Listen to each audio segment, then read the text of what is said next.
para todas, la Universidad Pontificia Bolivariana, en el marco de la Escuela de Verano Saberes UPB, les agradece la participación y asistencia a la comunidad UPB y demás interesados en este conversatorio que hemos nombrado El papel de la mujer en la construcción del futuro en América Latina. Cabe destacar que la Escuela de Verano es un programa estratégico de la Universidad Pontificia Bolivariana que promueve la actualización, la referenciación, el debate y, por supuesto, la reflexión como insumos necesarios para el avance de las comunidades, los sectores y, por supuesto, de los diferentes grupos que componen e integran la sociedad.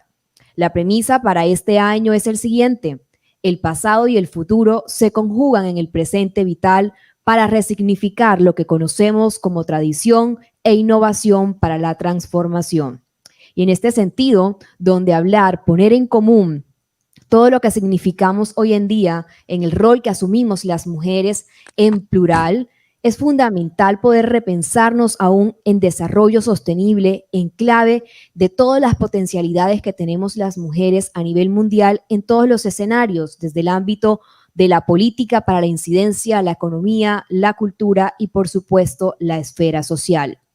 Como mujer y como moderadora de este espacio, de este conversatorio hoy, me voy a permitir un poco introducir algunas evidencias que de pronto han permitido o nos permiten hoy en día hacer un llamado colectivo al lugar que ocupamos las mujeres para la participación, para la construcción de una sociedad paritaria basada en la igualdad y, por supuesto, en el reconocimiento de los derechos. Por ello, abrir este tipo de escenarios avivan una oportunidad para hacer un llamamiento social y político, para hablar de una construcción de ciudadanía que nos lleve, por supuesto, a repensarnos esas prácticas sociales desde una visión integradora e incluyente, donde hombres y mujeres sin techos de cristal podamos sentarnos a hablar, a conversar, a analizar sobre esos elementos importantes que nos urgen para despertar y transformar un poco el actual sistema masculinizado que tenemos hoy en día en nuestras estructuras de poder. Pero bueno, haciendo uso un poco de lo que nos convoca, hablaremos hoy en este presente vital, en esa importancia para resignificar espacios, momentos y estructuras a nivel local, global, como hablamos hoy en día. La apuesta debe hacerse desde acciones que se materialicen en cambios y transformaciones donde nadie, ninguna persona se quede atrás. Sin más preámbulos, informamos a las personas que nos acompañan vía streaming que pueden dejarnos sus comentarios y preguntas desde ya para interactuar con nuestras invitadas en la tarde de hoy. En este sentido, me voy a permitir un poco presentar a nuestras panelistas que nos compartirán experiencias significativas a nivel nacional, en el caso de Colombia, y a nivel internacional, como es el caso de México, con relación a la incidencia que tiene la mujer en los procesos efectivos de participación ciudadana. En primera instancia, me voy a permitir saludar y presentar a Vanessa Aguilar Moreno. Ella es colombiana, líder social y dirigente política, defensora de los derechos humanos, además es escritora e investigadora. Es embajadora de dos grandes organizaciones de los Estados Unidos, doctorante en política y gobierno en la Universidad de Córdoba, Argentina. También realiza como becaria el certificado de estudios afro-latinoamericanos con el Instituto de Investigaciones Afro-Latinoamericanas de la Universidad de Harvard en Estados Unidos. Es magíster además de Gobierno y Políticas Públicas de la Universidad Externado de Colombia, licenciada en Filosofía, Pensamiento Político y Económico de la Universidad Santo Tomás de Colombia. Premiada además como una de las mujeres influyentes con Paul para el año 2019.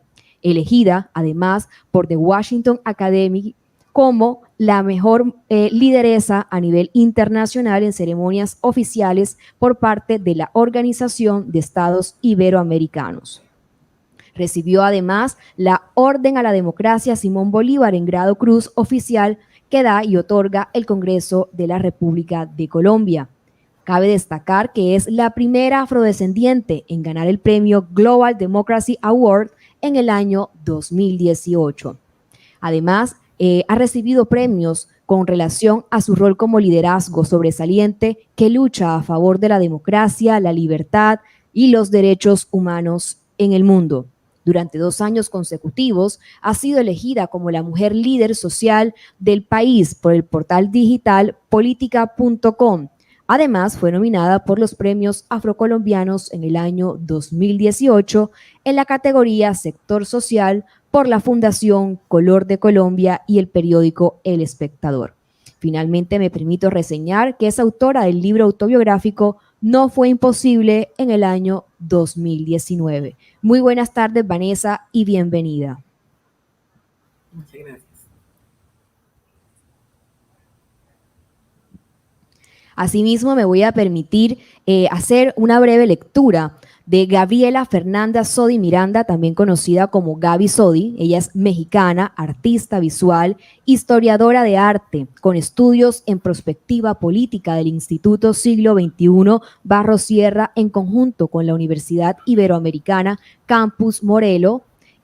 Además de ello, es consejera ciudadana propietaria ante la Comisión Estatal Electoral de Morelos, asistente en oficialía mayor de la Secretaría de Turismo durante el periodo 1977-1980, escribe sobre arte en Ovaciones, Buro Político, revista Época y Candelario Político desde el año 1978. Es subdirectora y directora general de la revista Guía hace 16 años.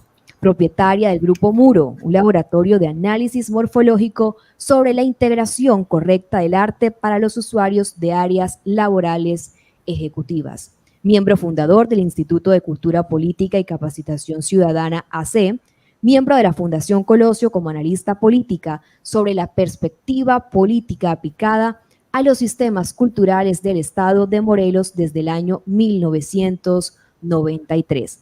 Secretaria de Acción Femenil en el Comité Ejecutivo Nacional del Sindicato de los Trabajadores de Seguridad Privada y Vigilancia y Mantenimiento en General, coordinadora general de la Federación de las Organizaciones Obrero Femeniles, vicepresidenta de la Organización de Mujeres Priistas del Estado de Morelos, sector obrero, para el año 2001, consejera política nacional del Partido Revolucionario Institucional, candidata a diputada local por mayor proporcional del Partido Revolucionario Institucional, candidata a diputada local por el Partido Humanista en el Distrito 13, Miguel Hidalgo, en el año 2018, fundadora además del Grupo de Análisis Político Futuro 21 y actualmente es diputada federal por el partido Va por México, periodo 2021-2024. De antemano, muchas gracias por aceptar esta invitación, tanto a Vanessa como a Gaby, que nos acompañan, y por supuesto por sumar voces en este ejercicio de visibilidad del rol que ocupamos las mujeres desde esa escena pública y política para la incidencia. En este sentido, me voy a permitir saludar también a Gabriela. Buenas tardes, Gabriela, ¿cómo estás?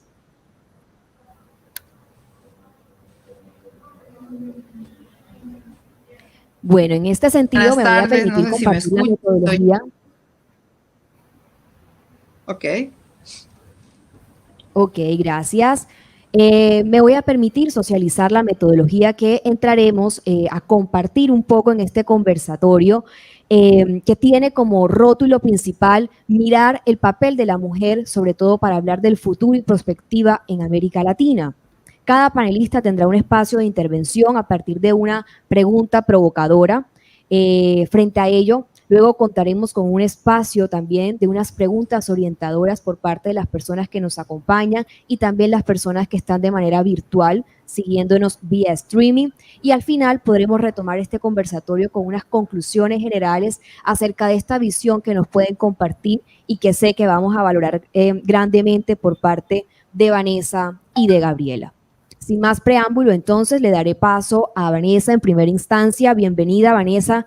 Y sí me gustaría que iniciáramos este conversatorio contándonos desde tu experiencia y trayectoria como lideresa social en un país como Colombia, donde a diario registramos cifras lamentables con relación a las vulneraciones de los derechos humanos. Vanessa, cuéntanos cuál es el rol, cuál es el papel que debemos asumir las mujeres en este tipo de escenarios que aportan a la construcción en clave de un futuro inmediato en América Latina. Bueno, muy buenas tardes. Un placer estar en este espacio. Felicitar a la Universidad Pontificia Bolivariana y a su Escuela de Verano por esta gran iniciativa de espacios como estos que tanto requieren nuestros estudiantes y nuestra comunidad en general. Un saludo muy especial para Gaby, un honor tenerte aquí y compartir contigo este momento. Bueno, Vanessa Aguilar es una mujer del departamento del Chocó.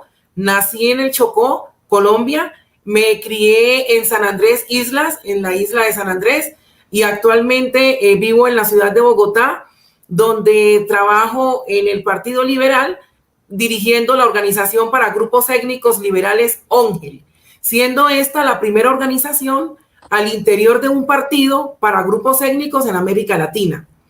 En torno a la pregunta, ¿cuál es el papel que deben tener las mujeres en materia de participación y en materia de reivindicación de derechos en torno a lo que implica la vulneración de los mismos?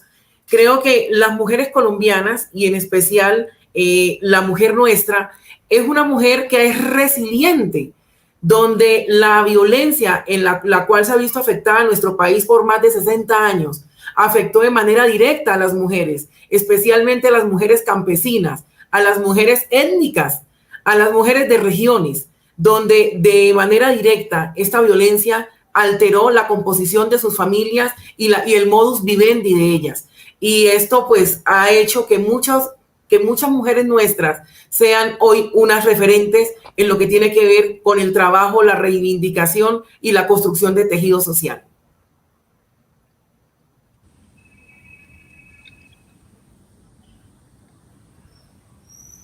Gracias, Vanessa, por tu intervención. Creo que el rol de la mujer siempre para narrar el tema del conflicto ha sido un reto, sobre todo cuando las mujeres provenimos un poco de regiones.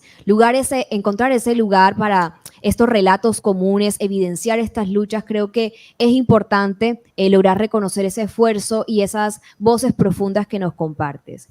En este sentido, quiero preguntarle a Gaby también por toda la trayectoria que tiene para compartirnos, para conversar durante esta tarde de hoy. Es una mujer que desde la comprensión y la sensibilidad del arte, como en algunos escenarios ya hemos compartido y conversado contigo, Gaby, ¿por qué es importante este ejercicio político que se viene haciendo en México para hablar un poquito de los procesos de reivindicación de la mujer y cómo esto aporta a la construcción de un futuro en América Latina? Cuéntanos cómo ha sido narrar el rol de la mujer en México para la construcción en América Latina. Bueno, pues primero que todo, muchísimas gracias por permitirme estar aquí con ustedes. Muchísimas gracias a la Universidad Pontificia Bolivariana que nos permite entrar en estos conversatorios y conocernos y hablar de todas estas diferencias que tenemos, igualdades que tenemos y que realmente estamos preocupados por los mismos temas. En este punto, bueno, pues yo provengo de una familia que se dedicó a los dos ámbitos, a la cultura y a la política. Y bueno, de alguna manera surge pues esta herencia que tengo. Yo pues me dedico, soy historiadora de arte, me dedico al análisis prospectivo de las ideas puestas en objetos, de los pensamientos puestos en objeto, de lo que nos narra la historia a través de los procesos culturales y que nos identifica cómo hemos sido. Y también vengo de una familia donde pues las mujeres son fuertes, vengo de un matriarcado muy, muy importante, muy poderoso, y bueno, pues esto me permite de alguna manera estar insistiendo en que tenemos que hacer matria, en que tenemos que hacer que las mujeres se visibilicen y que gracias a través de he podido colocar muchísimas exposiciones de denuncias de hace muchísimos años, de más de 20, 25 años, violentadas por todos los procesos, donde se incide de manera permanente qué es lo que genera violencia, cómo generamos violencia, cómo promovemos violencia y qué tenemos que hacer cada uno de nosotros para ir respetando estos procesos de convivencia y sobre todo en este país donde nosotros tenemos el acto del feminicidio de manera constante, no reconocido,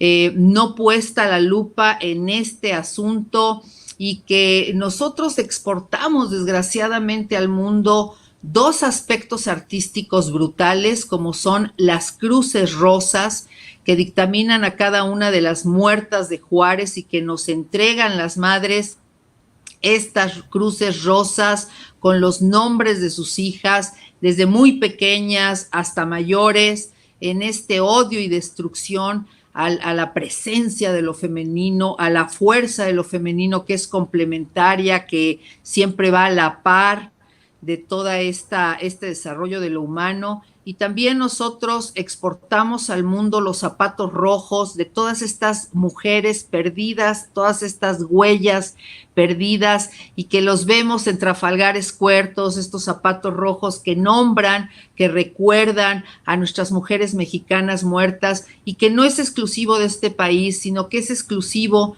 evidentemente de Latinoamérica, y tenemos que hacer algo en común y tenemos que trabajar algo en común, porque algo que tenemos todas las regiones latinoamericanas es que somos multiculturales. Y en esta parte de multiculturalidad tenemos que entendernos todas, tenemos que vernos todas, tenemos que apoyarnos, porque cada quien con sus características especiales y sus talentos especiales aporta al mundo energía de vida, aporta al mundo esta riqueza de gracia, y es ahí donde tenemos que poner el énfasis, es ahí donde nosotros tenemos que trabajar directamente con nosotras mismas, con nuestros grupos, con nuestras necesidades, hablar de nosotras y hacer políticas públicas para nosotras, que vengan desde nosotras. Ya no queremos esta parte donde las políticas públicas son diseñadas por la parte de la masculinidad y definitivamente terminamos nosotros aceptando una vez más que el hombre defina la postura femenina, que lo masculino se priorice de manera intelectual, de manera jurídica, de manera explayante. Y sabemos que actualmente, desde hace muchos años, la famosísima frase del hombre explicándonos el mundo, pues ya resulta también muy agresiva. Y creo que tenemos que tomar otras rutas. Creo que la mujer latina, mexicana, bolivariana, argentina, está tomando en sus manos su destino y está decidiendo su destino. Y a través de ir rompiendo todas estas barreras, de ir creando otras realidades, pues hemos impuesto que la mujer se encuentre al centro de la discusión. Para muestra, un botón. Por primera vez en México tenemos una Cámara Federal, una Cámara de Diputados con una absoluta paridad, 250 compañeros y 250 mujeres haciendo frente a las políticas públicas de nuestra nación. Gracias. Gracias, Gabriela. Y bueno, por acá nuestra audiencia vía chat en nuestra plataforma de streaming por YouTube. Nos saludan desde España, por supuesto desde México, desde Perú. Valoran y agradecen mucho la participación de Vanessa y de Gabriela, por supuesto. Y recogiendo esas últimas observaciones que nos compartía Gabriela, me permito preguntarles tanto a ti por el ejercicio político que vienes haciendo en México y por supuesto a Vanessa desde ese liderazgo social y político que también viene convocando en Colombia. ¿Cuál es la relevancia de contar con leyes paritarias en el siglo XXI para el ejercicio de la política? Eso que mencionabas ahorita finalmente, Gabriela, es momento en el cual las mujeres elaboremos unas políticas públicas pensadas por y para nosotros, saliendo de esa estructura androcéntrica que nos ha atravesado y nos ha narrado desde hace algunos siglos. Pues bueno, yo pienso que sí tenemos que trabajar nuestras propias políticas porque hay toda la tendencia del mansplain, donde ya la mujer tampoco, no nada más la mexicana, sino todos los ámbitos, no está disponible para que el hombre vuelva a ser el traductor de la realidad de las mujeres, porque las mujeres sabemos cuáles son nuestras necesidades, cuáles son nuestras fuerzas, cuáles son nuestras debilidades, donde nos encontramos pues llenas de fortalezas, de luchas, y donde nos encontramos con posibles fracturas.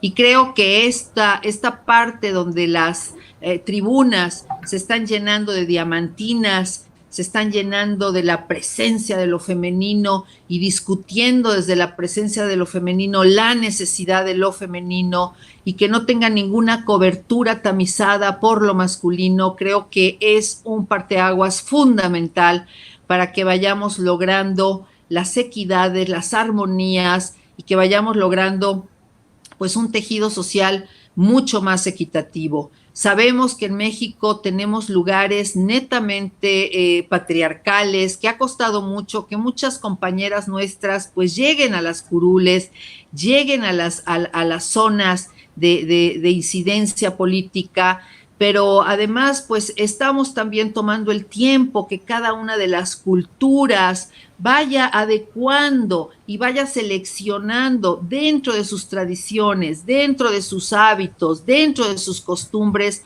cuáles son estas costumbres que le dan identidad, que forman el cuerpo grosso de estas poblaciones, y cuáles son estas tradiciones que generan violencia, que van generando violencia y van acotando a través de tradiciones que vulneran de manera sistemática los derechos humanos y los DESCA, el paquete de 5 derechos humanos, que van vulnerando de manera sistemática esto, y que poco a poco estas poblaciones dañadas de los historiadores, de los antropólogos, de los especialistas culturales o de ellos mismos que definan y decidan cuáles empiezan a desechar de manera natural, para que efectivamente vayamos rescatando a todas nuestras poblaciones, y que lo sabemos que no es privativo de México, que es pues algo muy generalizado en Latinoamérica,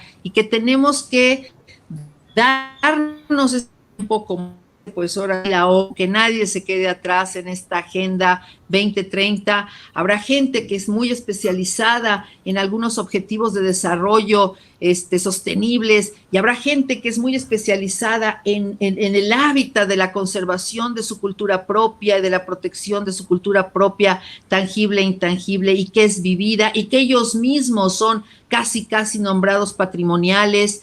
Y esto lo vemos al cruzar de manera transversal toda Latinoamérica. Creo que hay mucho trabajo por hacer. Creo que tenemos que iniciar, como decía Kant, desde el imperativo categórico, el respeto, e ir diferenciando esta violencia simbólica que muchas veces se convierte y se traduce en hábitos, en costumbres, y que tenemos poco a poco ir diferenciando para tener una vida más plena y para tener una vida total y completa, libre de violencia. Creo que por aquí serían los inicios que pudiéramos observar. Y a la persona que está en España, pues comentarle que hace 25 años se inició un movimiento iberoamericano de mujeres, y me mandaron un maravilloso reloj hace más de 25, 30 años, donde empezaban los inicios de estos empujes y de estos impulsos, y que muchas de las que estamos aquí sabemos que siempre nos tocaron mesas de hombres, que siempre estuvimos rodeadas de hombres, era una mujer por 15, 20 compañeros, y que ahora poco a poco pues vamos conquistando los espacios y vamos con todas nuestras compañeras de diversas culturas, pues entrando a estas puertas, poniendo nuestra voz, poniendo nuestros tonos, poniendo nuestros sonidos y sobre todo nuestra energía vital, estas grandes gestoras de vida que somos nosotras, estas grandes matrias que estamos poniendo esto a la mesa de la cultura, de la convivencia de las naciones. Gracias. Gracias, Gaby, por aclarar un poco el panorama, un poco que hemos tenido que ir empezando a relatarnos las mujeres desde las diferentes orillas. Quiero escuchar, por supuesto, la versión y el relato que tiene por compartirnos Vanessa. Vanessa, adelante. Bueno, Gaby, de verdad que siempre es un honor y un placer escucharte con esa sapiencia, ese conocimiento y esa propiedad con la cual tú manifiestas siempre esas luchas que realizan las mujeres mexicanas y las mujeres de Latinoamérica y el Caribe. En el caso de Colombia, en lo que tiene que ver con la participación política de la mujer, y especialmente de la mujer afrodescendiente, es muy preocupante. En el 2018, la participación de la mujer en cuanto a elección fue alta, pero en cuanto a ser elegida fue baja.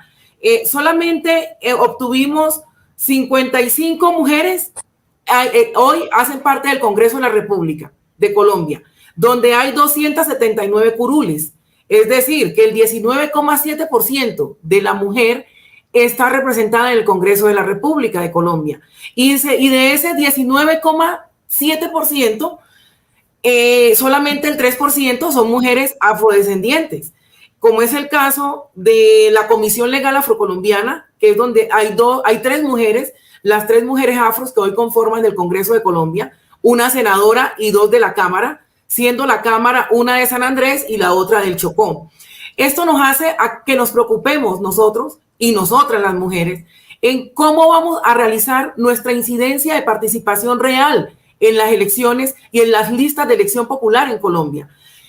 Por ejemplo, yo celebro la ley del 2000 que se aprobó este año, creo, donde se da la paridad, donde 50% de mujeres van en las listas y 50% de hombres.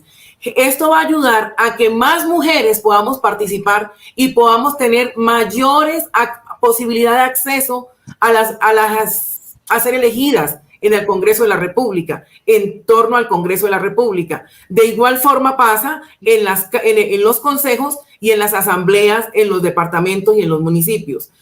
La mujer, creo yo, que la mujer, especialmente la mujer afrodescendiente, no es que no le guste la política. A las mujeres nos gusta la política electoral. Queremos participar de la misma, pero encontramos unas barreras que el sistema mismo nos coloca que no nos permite acceder. Por ejemplo, tener la capacitación adecuada en lo que tiene que ver la participación en política.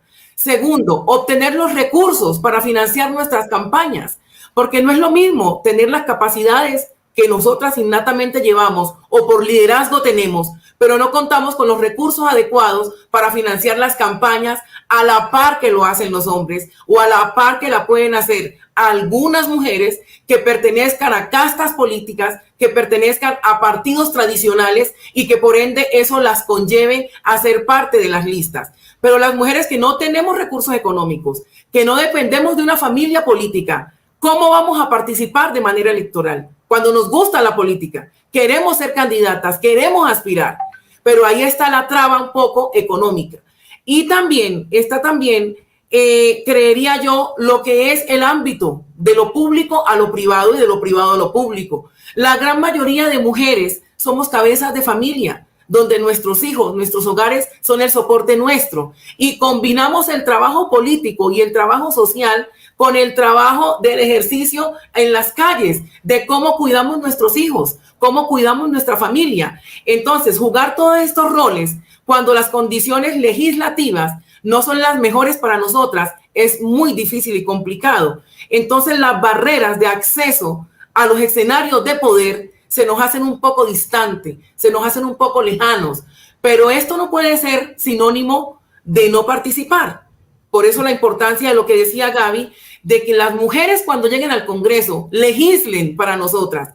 No significa esto que no se legisle para el país. En el caso de Colombia hay que legislar para todos los colombianos, pero hay que tener políticas públicas, leyes específicas para las mujeres y para las mujeres sectorizadas, porque no es lo mismo ser mujer mestiza a ser mujer afro o a ser mujer indígena. Tenemos unas particularidades que nos hacen distintas dentro del conglomerado de mujeres y a eso tenemos que apuntarle, a cerrar esas brechas de participación, a cerrar las brechas de exclusión en la cual nos vemos sometidas las mujeres y en especial las mujeres de grupos étnicos.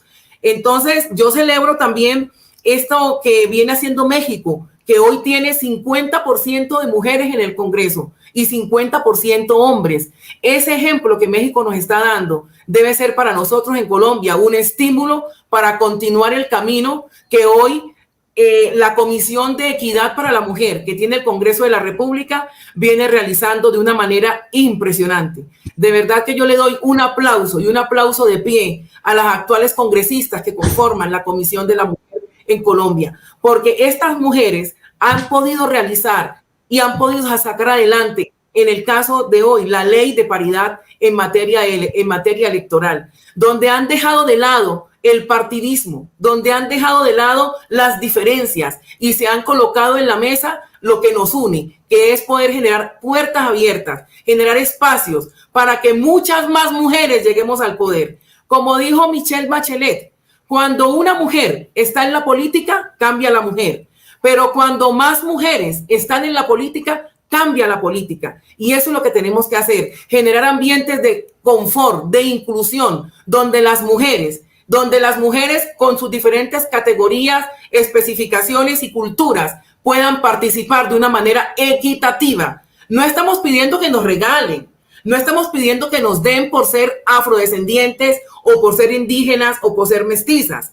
Simplemente estamos pidiendo condiciones de equidad en un país donde nosotras le hemos puesto el pecho a la política, donde nosotras estamos construyendo sociedad desde lo que hacemos y desde lo que somos, donde nosotras le estamos diciendo a nuestros hijos, hay que tener valores, hay que construir con transparencia, hay que construir en equipo, hay que trabajar en sororidad para que logremos del país un país más sólido, más próspero, y donde la diferencia étnica en Colombia no sea un problema, sino que sea una fortaleza de país, donde nos una Colombia, donde nos una ese sentimiento nacional para poder lograr que nuestro Colombia sea lo mejor y lo que soñamos y lo que queremos para nuestros hijos y para nosotras.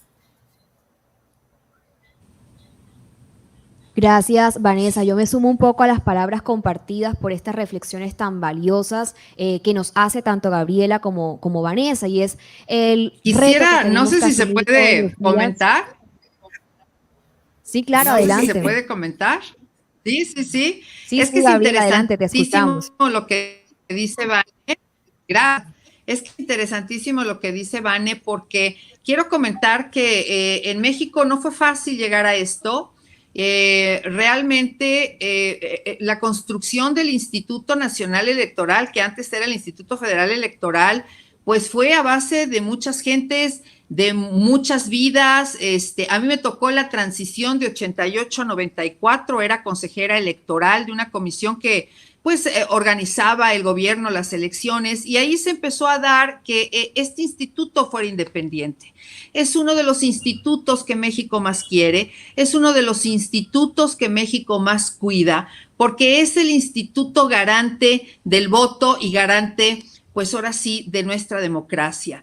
Y en este punto, nosotros vivimos experiencias brutales al estar buscando la equidad y estar buscando pues esta igualdad en las posiciones, y nos encontramos de repente, en México hay un famosísimo dicho que dice las Juanitas. Entonces, pues bueno, se inscribía a la fórmula como propietaria la mujer, pero en la suplencia venía un caballero. Y pues bueno, de alguna manera la mujer hacía todos los procesos administrativos y las campañas y pero a la hora de tomar protesta, la mujer se hacía a un lado, se retiraba, y entonces la suplencia masculina ocupaba su posición. Tuvimos que entrar a la discusión que no puede haber suplencias masculinas, porque ese truco nos los aplicaron muchas veces durante varios procesos electorales. También, bueno, pues tenemos estas acciones donde pues el padre entra en algún proceso violatorio de la ley y no se le permiten ejercer sus derechos políticos en un proceso electoral, y entonces le hereda la posición a la hija. Y creo que estos puntos es donde ya tenemos que empezar a observar que no podemos seguir con los trucos para llegar y alcanzar las posiciones. En este proceso electoral, que ha sido el más grande que nuestro país ha tenido, no teníamos la equidad ni teníamos la igualdad. Y todos y todas, sobre todo las mujeres, exigimos que se cubriera la cuota de igualdad y paridad.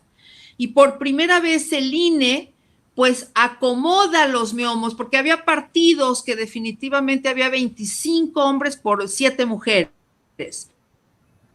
Y esta propuesta de las listas originales para llegar a las cámaras o para llegar a las posiciones o para adquirir las posiciones, y ahí el INE con toda la fuerza definió que se iba a aplicar la equidad y que se iba a aplicar la igualdad, y gracias a la insistencia de todos que hemos protegido esta institución, pero de la misma manera le hemos exigido las cuotas, ahí están. Y ahí están los jóvenes, y ahí están los afrodescendientes, y ahí están los discapacitados o los que tienen capacidades diferentes. Entonces, creo que es una de las instituciones de las cuales México se siente muy, muy orgulloso, y que sobre todo hemos protegido porque nos ha dado respuesta a las mujeres que definitivamente tenemos opciones. Y algo muy importante, si hay algunos caballeros que no cumplan con la legalidad que les marca el 3 de 3, pues entonces el INE, esta institución, no los registra. Creo que ha sido un gran apoyo para que las mujeres lleguemos, que el instituto autónomo por excelencia definitivamente pues cumpla con su legalidad y cumpla con los objetivos para los cuales fue creado. Gracias, compañeras. Gracias, Gabriela, nuevamente por esta intervención que creo que nos deja grandes y profundas reflexiones alrededor del reto que tenemos que seguir viviendo las mujeres para poder vencer ese famoso techo de cristal con el que tenemos que convivir en el ejercicio de la política. Importante también empezar a monetizar los roles que asumimos las mujeres en estos ejercicios de democratización de la política, de la información, de la educación. Y cómo también en el ejercicio de la política es importante empezar a deconstruir esta carga negativa que por muchos años y las formas de gobierno que hemos tenido por la naturaleza un poco de nuestras conflictividades, hablo para el caso de Colombia y de México, hemos tenido que habituarnos, y abro comillas ahí, que naturalizar estas formas perversas del arte de hacer política. En este ejercicio me parece muy interesante algo que nombraban y que me apropio en este espacio, y es: todos somos sujetos políticos con esa capacidad de tomar decisiones todos los días, y frente a ello la importancia de incomodarnos, de saber incomodar y tocar esas estructuras un poco anquilosadas por esa estructura patriarcal que de alguna u otra forma también incide en la institucionalización de efectos narcóticos. Hemos normalizado que solamente los hombres participen y hemos lamentablemente caído en la reproducción un poco equivocada de los roles que debemos asumir nosotras las mujeres. Entonces creo que es muy provocador lo que nos suscita este diálogo con Vanessa y con Gabriela. Les propongo otra pregunta muy interesante con relación a lo que también estoy leyendo en los comentarios a través de YouTube, y es el siguiente: ¿cuáles son los principales obstáculos para hablar de desarrollo sostenible, sobre todo en clave de esta Agenda 2030, bajo un enfoque de derechos humanos, un enfoque de género en países, por ejemplo, como Colombia y como México? No sé quién quiere iniciar, si Vanessa o Gabriela.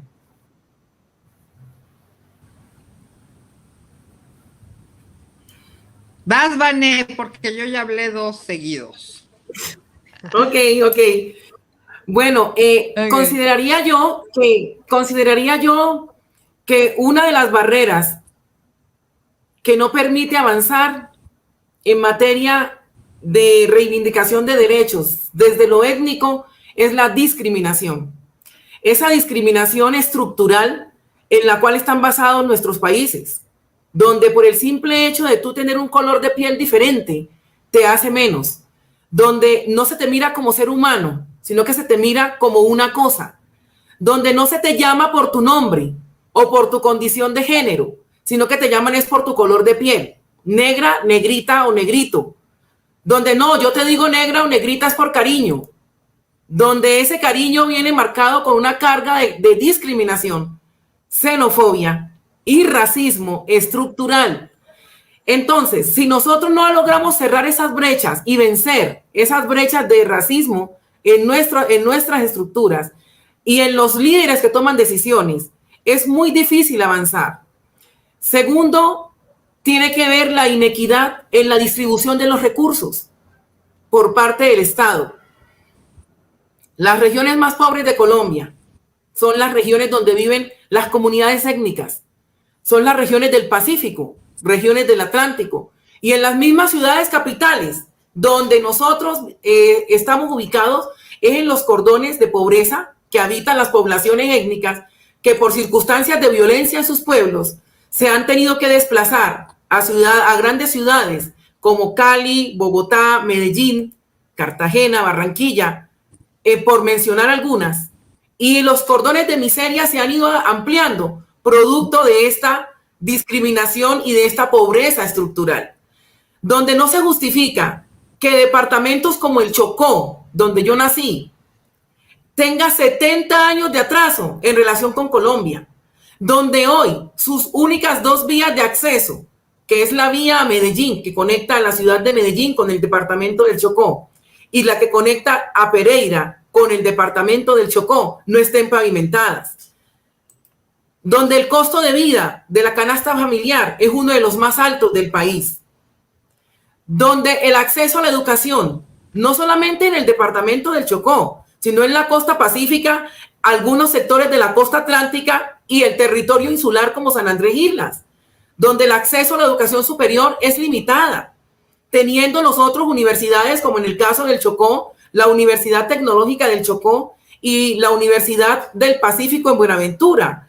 También están las universidades en el Valle del Cauca, pero el poder adquisitivo de las familias para que sus hijos continúen la educación superior es insuficiente. Y las políticas públicas para que estas personas accedan a la educación superior son muy insignificantes. Entonces, ¿qué tenemos que hacer nosotros para lograr que las brechas de educación se cierren? Generar acciones reales donde el acceso a la educación superior sea de fácil acceso a la población menos favorecida de este país, donde las mujeres, que en su gran mayoría llevamos sobre los hombros desde muy chicas una responsabilidad de hogar, tengamos acceso a la educación, tanto primaria, secundaria y de educación superior, con mayores facilidades, donde nuestra condición étnica, como acción afirmativa, producto de estos 10 años, que la ONU, a través de la resolución de Naciones Unidas, decretó los 10 años en forma perentoria para el mundo, para que la población afrodescendiente mejore su calidad de vida, cierre las brechas en torno a la justicia, la equidad y el desarrollo social pueda realizarse de manera real. Nos faltan ya 4 años, 3 años para que se cierren los 10 años del decenio de los afros. ¿Y qué acciones afirmativas tiene Colombia? O acciones reales para el acceso de la población afrodescendiente. Me pregunto yo, ¿cómo la población afro de Colombia ha mejorado calidad de vida? Hemos avanzado en algunas cosas, pero estamos insignificantes en lo que significa el cierre de brechas, el acceso a la justicia, el acceso a la educación, el acceso a una calidad de vida digna. No la tenemos. Entonces esto nos lleva a que tenemos que elegir bien. Las comunidades tenemos que elegir bien a nuestros voceros. Tenemos que elegir bien a nuestros gobernantes en los territorios para que estas acciones conjuntas generen cambios y transformaciones sociales. En torno al cierre de brechas, para que las mujeres, no solamente de Colombia, sino de América Latina, podamos acceder. Considero yo que una de las más importantes es la apuesta por la educación. La educación es una de las herramientas con la cual contamos para poder salir adelante y mejorar calidad de vida. No hay otra más fácil sino esta. Pero para esto los gobiernos tienen que generar acciones reales de acceso a ella. Y por ende, esto va a ayudar a transformar nuestras sociedades y a tener unas mejores calidades y condiciones, no solamente para nosotras como mujeres, sino también para nuestros hijos, para nuestras familias y para nuestras sociedades. Y en materia de participación política, este es un llamado a todos los partidos políticos en Colombia. Esta ley de paridad no debe quedarse en un papel, tiene que aplicarse. No solamente es meter 50 mujeres en la lista para el Congreso o en la lista para la Asamblea o en la lista para el Consejo, no. Es como desde los partidos se garantizan que estas mujeres que participen puedan llegar al escenario de poder. No solamente es quedar en un papel nominal, escrito el nombre, sino que ese poder pase el día de las elecciones y se llegue mediante una campaña que los partidos adelanten y donde las mujeres, no solamente la mujer mestiza, sino también la mujer afrocolombiana, la mujer indígena, la mujer raizal, la mujer palenquera, la mujer campesina, la mujer rum o gitana pueda acceder a estos espacios de manera real. Entonces ese es mi llamado para que nuestras sociedades puedan generar un poquitico de cierre de brechas en la participación de las mujeres y de poblaciones étnicas como las nuestras.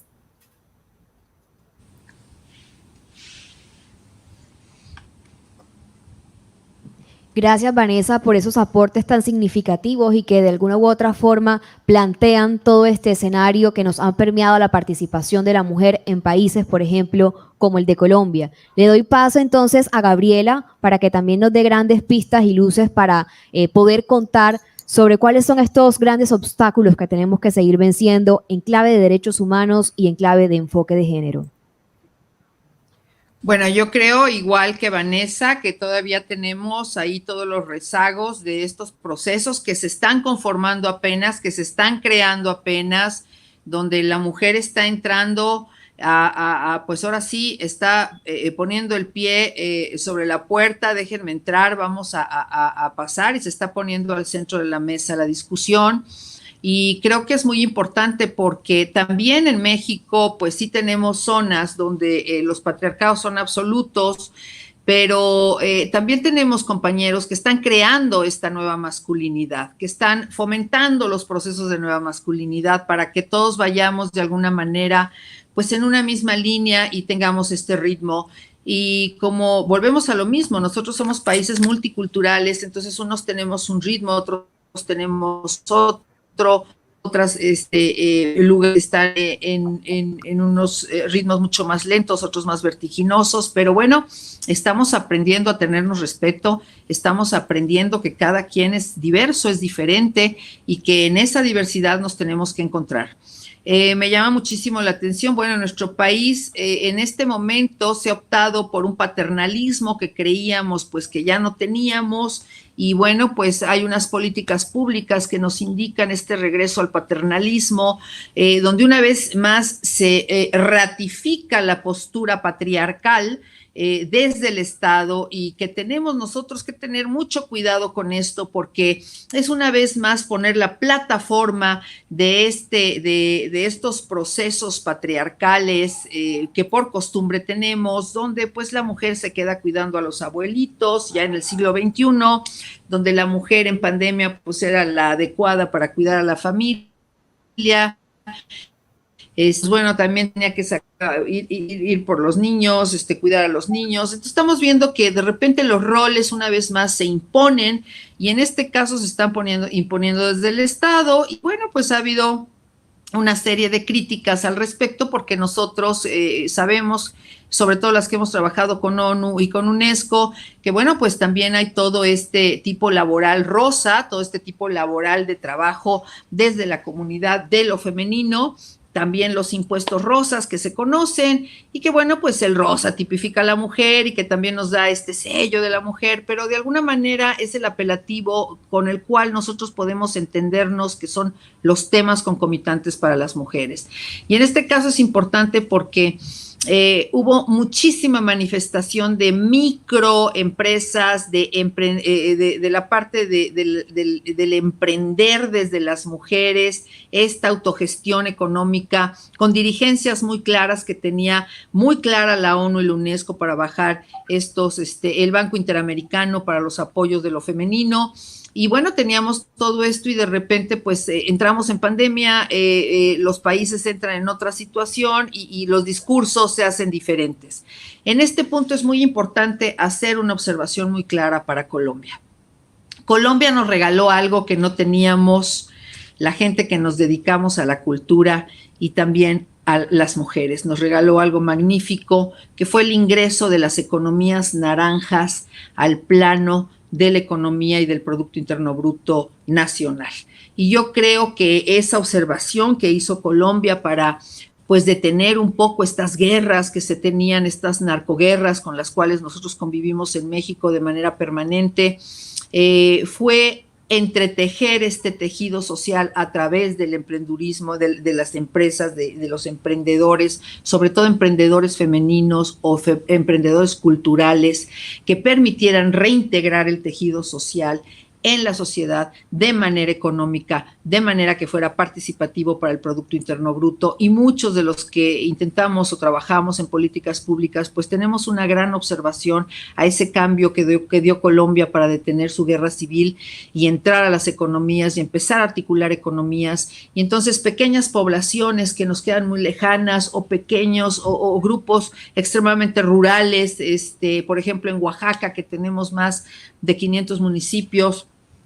Entonces esto nos permite de alguna manera pues ir ajustando estas economías regionales, pequeñas, desarrolladoras de talentos, de capacidades, de creatividades, y es obligación de los que estamos en este lado haciendo las leyes, pues observar que no existan las apropiaciones internacionales, sino que se respete el desarrollo de cada uno de los creativos de esas regiones, porque esto fue lo que sacó a Colombia de esta guerra civil que tenían de los narcos, y que nos heredan a nosotros una estructura que ahí es donde nosotros los países latinoamericanos tenemos que trabajar de manera inminente, porque es ahí donde nos heredan esta gran sabiduría, este conocimiento de decir, compañeros, nosotros así le hicimos y así fueron los resultados, y ahorita somos pues una Colombia integrada con estos productos internos brutos naranjas de manera fundamental, y que nosotros apenas estamos haciendo los pininos en estas industrias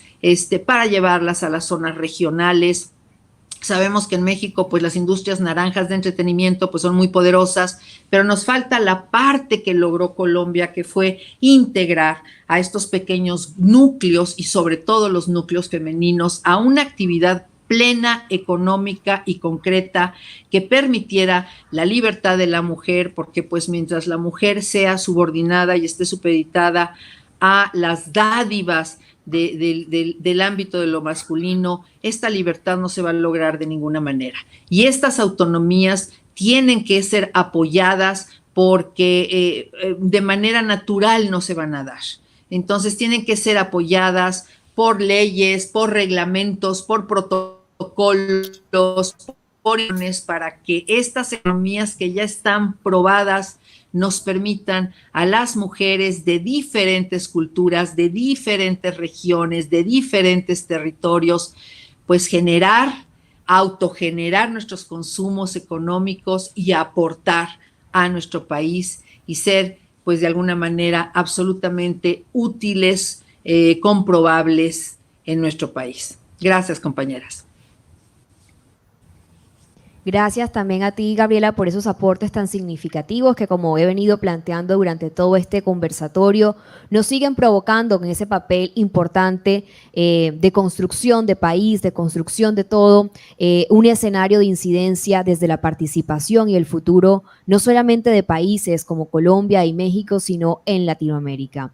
Me voy a permitir, por supuesto, saludar acá a las personas que nos envían preguntas muy valiosas y saludos muy especiales y cordiales desde el chat, quienes nos sintonizan a esta hora. Agradecemos, por supuesto, a las lideresas de organizaciones de sociedad civil que integran la iniciativa Ni a mí ni a ninguna, que recordemos, esto es una alianza multiactores que busca la erradicación de las violencias contra las mujeres en el departamento de Córdoba. Gracias por seguir también esta transmisión.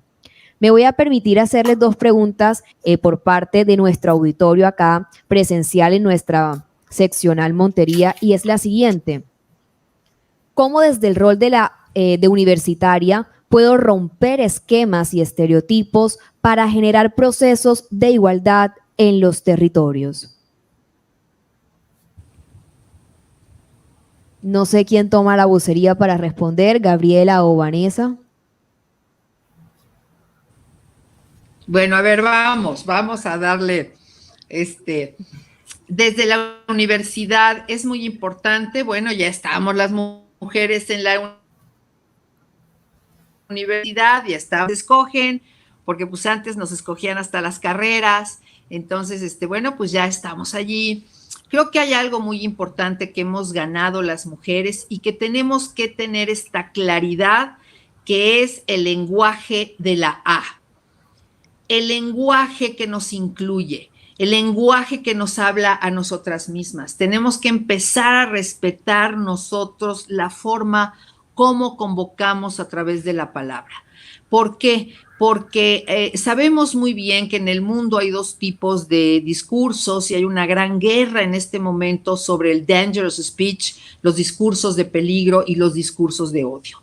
Los discursos de odio, y los vemos en las redes, y todas las chicas que están aquí, que son consumidoras de redes, pues estamos viendo de manera sistemática, pues odio, de repente pues mucho rechazo, vemos todo esto, pero estos discursos de odio son inmediatos. Se acaba ese tweet, ya subió, tuvo su punto, su culminación y se acabó. Y viene otra víctima, y ahora le vamos a otra víctima. Tenemos que ser muy precavidos con la palabra, porque la palabra genera características de convivencia. Y aquí las mujeres hemos ganado el lenguaje de la A, y hay que defenderlo y hay que pronunciarlo. Frente al discurso de odio, tenemos un discurso mucho más peligroso, que es el discurso peligroso, el dangerous speech, que está a la discusión del mundo, que todo mundo está analizando cómo trabajamos con este discurso, que es un discurso que de manera sistemática va generando la animadversión sobre una persona, sobre una postura, sobre un trabajo, va calificando de manera negativa, pero de manera constante y sistemática a tal o cual persona. Y este discurso de odio lo que hace, este discurso peligroso lo que hace es que va aniquilando a esta persona, y es un discurso que se utiliza para las mujeres. Por eso es importante que nosotros defendamos desde la universidad la integración, la inclusión de nuestro discurso. Las mujeres, las compañeras, la ponente, la estudiante, vayamos nosotros generando esta costumbre, este hábito de integrarnos. Y se los comento porque yo hasta apenas hace 3 años, debido a una candidatura que tuve, fui candidata. En todos mis demás trabajos y nombramientos, siempre fui consejero electoral o fui secretario general de Acción Femenil. Bueno, ya más antagónico el título. Yo manejaba el grupo de mujeres de la CTM de ciertos sindicatos, pero yo era un secretario general. Entonces yo creo que irnos acostumbrando al lenguaje que hemos conquistado todas, al lenguaje que viene en nuestros documentos, al lenguaje que nos nombra como mujeres, que nos dice quiénes somos. Somos estas promotoras de la vida, somos estas conservadoras del hogar y somos estas grandes participantes de la vida pública de nuestro país. Y yo creo que el lenguaje incluyente es una pequeña clave. ¿Para qué?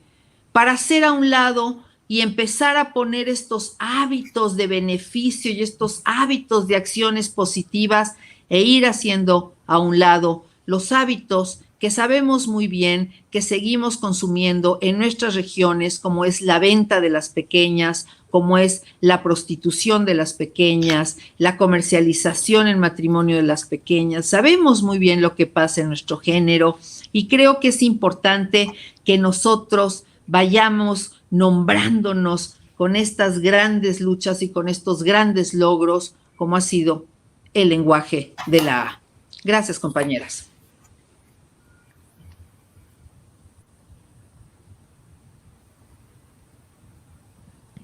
Gracias, Gabriela. No sé si de pronto Vanessa quiera agregar algo Sí. o damos paso a una siguiente pregunta, ¿sí? Ok, adelante. Sí quiero agregar, siguiendo lo que dice Gaby, en torno a cómo un estudiante desde la universidad puede generar espacios de igualdad y de transformación. Yo diría, como respuesta a esta pregunta, que lo primero y mi invitación es a que sueñen, tanto hombres como mujeres, sueñen en grande, sueñen lo que quieran, que el límite es el cielo, el límite está en la mente. Cuando se sueña, se alcanza lo que se desea. Y hay que trabajar día a día para alcanzar esos sueños, porque ellos no van a llegar solos. Tienen que llegar acompañados de algo, de esfuerzo, dedicación, constancia, lucha, valores, ética, amor por lo que se hace. Cuando tú amas lo que haces para ti se convierte en una actividad más de tu vida. Y cuando tú cambias y transformas tu vida, ayudas a cambiar y a transformar la vida de otros. Cuando tú alcanzas sueños y objetivos y metas, eres referente para otros y para otras. Luego, entonces, cada uno y cada una de los que nos escuchan en estos momentos son agentes transformadores, son agentes de cambio, son agentes de inclusión y de organización social en un país que tanto requiere esperanza, que tanto requiere vida, que tanto requiere colaboración, que tanto requiere trabajo en equipo. La clave está en soñar y en alcanzar y trabajar día a día esos sueños con los cuales hoy nos levantamos y hoy seguimos y hoy respiramos. Gracias. Muchas gracias, Vanessa, por tan valiosa intervención. Y me voy a permitir leer otra pregunta de nuestro auditorio, y es la siguiente. ¿Qué papel deberían cumplir las universidades para lograr empoderamiento de la mujer en construcción del futuro en América Latina? Pues bueno, yo en esta parte donde decía Vane, definitivamente hay que trabajar, nada de esto, y las mujeres tenemos pues un doble trabajo, ¿no? Hay que trabajar de manera sistemática y hay que demostrar. El hombre no demuestra, no comprueba. Nosotros sí estamos a prueba de manera sistemática. Siempre estamos a prueba, siempre nuestro trabajo está a prueba. Entonces tenemos que tener esta idea muy clara que nuestra lucha es doble.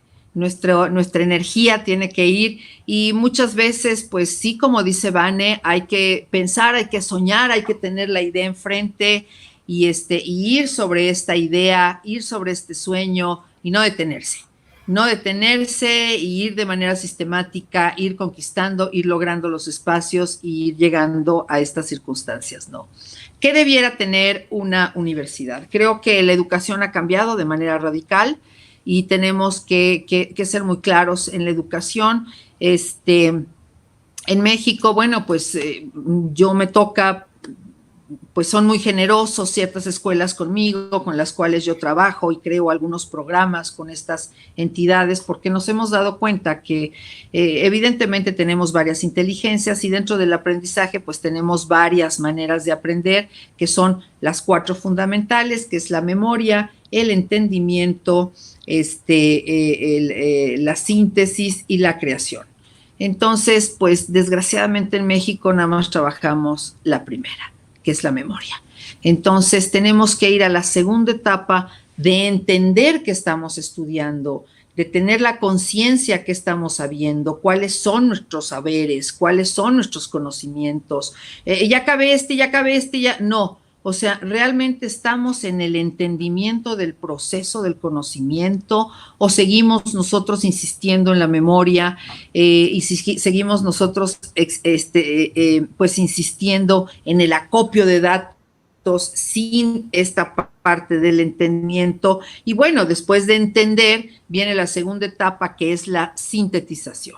Nuestros países no sintetizan, tenemos que hacer un esfuerzo metodológico para ir a la sintetización y bueno, la creación ya nada más les tocaría a los investigadores en ciertas áreas y a los desarrolladores de difusión de ciertas áreas. Entonces yo creo que la materia que sea, los puntos que sean, las carreras que sean, creo que tienen que observar estos 4 puntos, tienen que ser muy claros en las inteligencias porque ahora nosotros trabajamos y aprendemos a base de la inteligencia y mi inteligencia prioritaria no tiene por qué ser la misma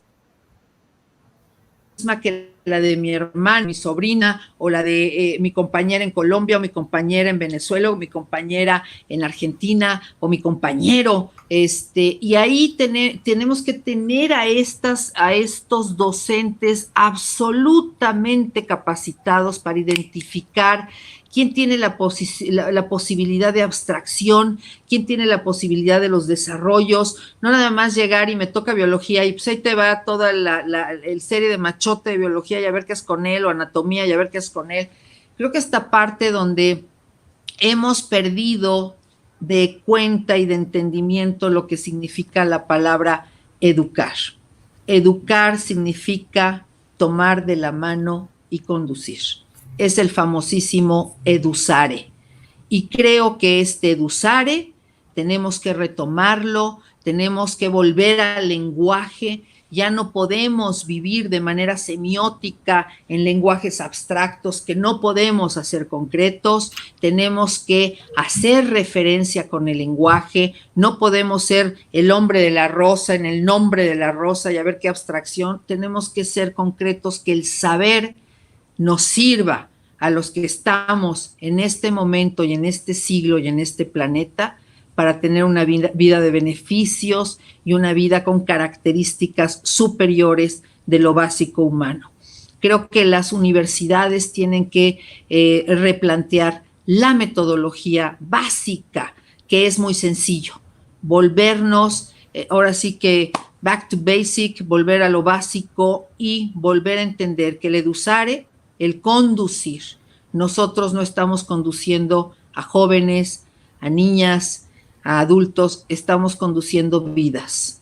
Y es un compromiso radical el que estemos nosotros conduciendo vidas y no sabemos en qué puerto las estamos entregando o en qué puerto las estamos abandonando o verdaderamente los estamos y las estamos posicionando. Creo que esa sería mi recomendación fundamental para cualquier tipo de edusare y cualquier tipo de educandos. Gracias.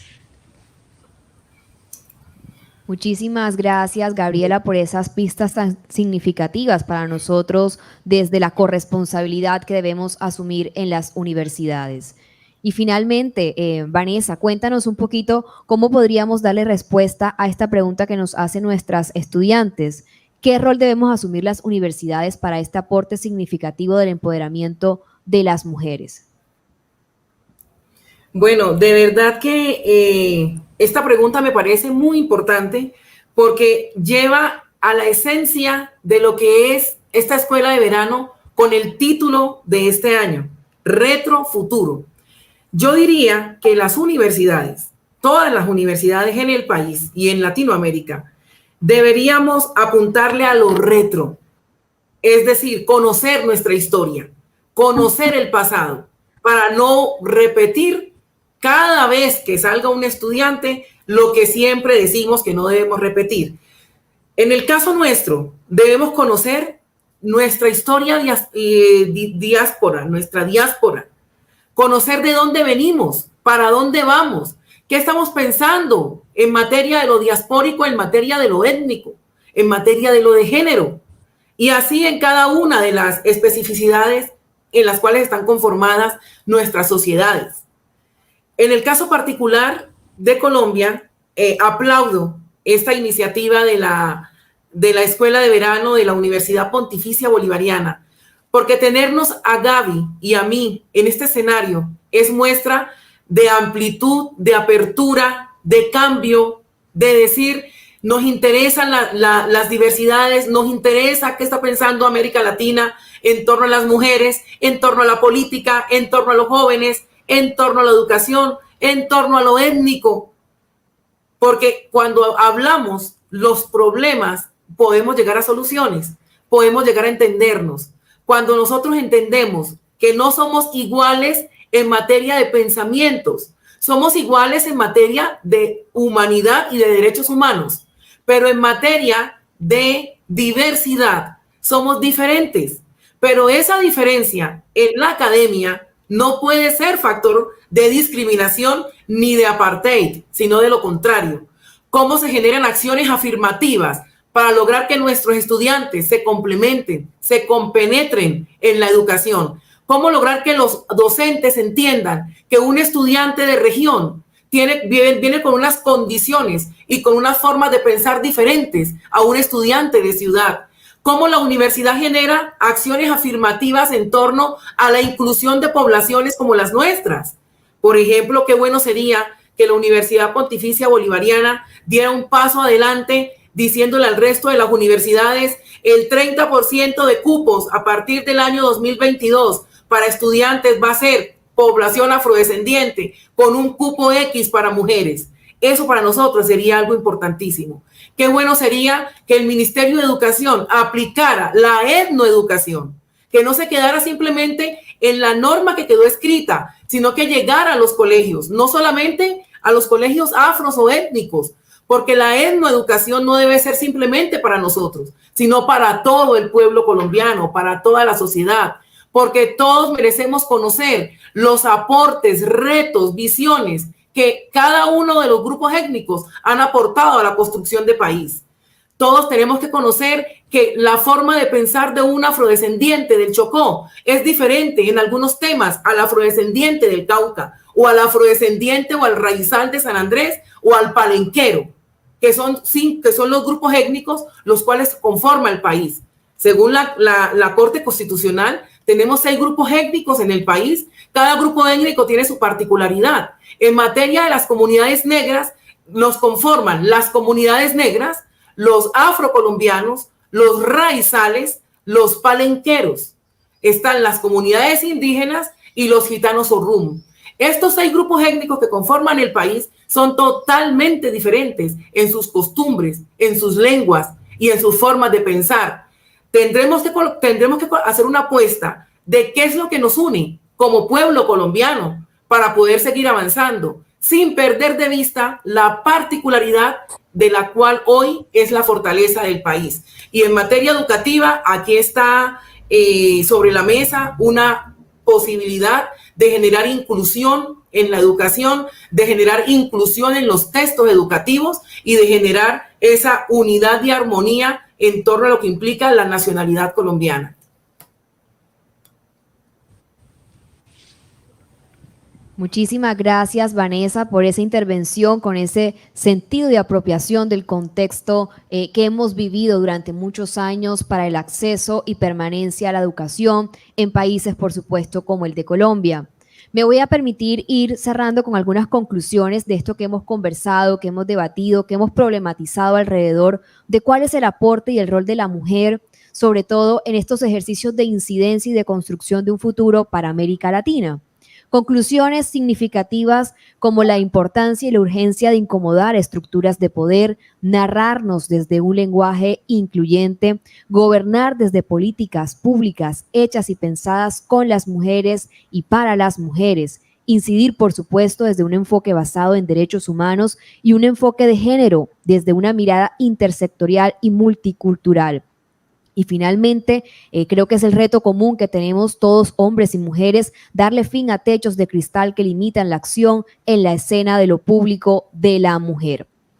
Nuevamente, muchas gracias tanto a Gaby como a Vanessa por ser voces de liderazgo de mujeres tanto en México como en Colombia, que hacen eco en espacios locales, regionales, nacionales y, por supuesto, internacionales en aras de promover desde acciones y discursos reivindicativos la diversidad de roles que tenemos y que hemos asumido las mujeres en la escena privada y que hoy inciden en la escena de lo público, y que por supuesto son movilizadores de agentes de cambio y desarrollo en América Latina. Gaby, Vanessa, muchísimas gracias por su participación y por movilizar este tipo de escenarios.